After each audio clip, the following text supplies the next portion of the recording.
প্রতিযোগিতাটা কিরকম ছিল ব্যান্ডের? খুবই সুস্থ প্রতিযোগিতা ছিল, স্থূল কোনো প্রতিযোগিতা ছিল না।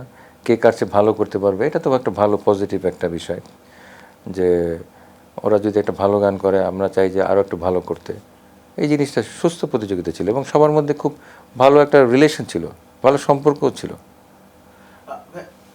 কোন কোন ব্যান্ড আপনাদের পাশে কিংবা একই সাথে আপনারা ছিলেন, ব্যান্ডগুলোর নাম যদি বলতেন তখনকার সিনারিও? তখন ছিল সোলস ব্যান্ড ছিল, তারপরে ফিডব্যাক ছিল, চাইম ছিল, তারপর আমাদের একটু আগেরই আমার খুব কাছের বন্ধু অবস্কিউর ছিল। ওরা আমাদের একটু আগে 2-3 বছর আগে ওরা আমাদের ই করেছিল আর কি। ওরা তো ওদেরও ব্যান্ডটা খুলনা থেকে ফর্ম করেছিল, তো ওরা ছিল। তারপরে আরও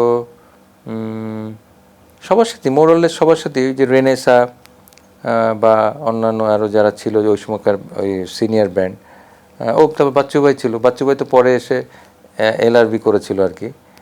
বাচ্চু ভাইয়ের সাথেও খুব ভালো একটা সম্পর্ক ছিল। তারপরে সোলসের পরবর্তীতে অবশ্য সোলসে জয়েন করেছিল পার্থদা, তো ওনাদেরও একটা ব্যান্ড ছিল তখন। তো ওই পার্থদার সাথে সেই অনেক আগে থেকেই সম্পর্ক বা যোগাযোগটা ছিল, তো এটাই সবার সাথেই ছিল কম বেশি।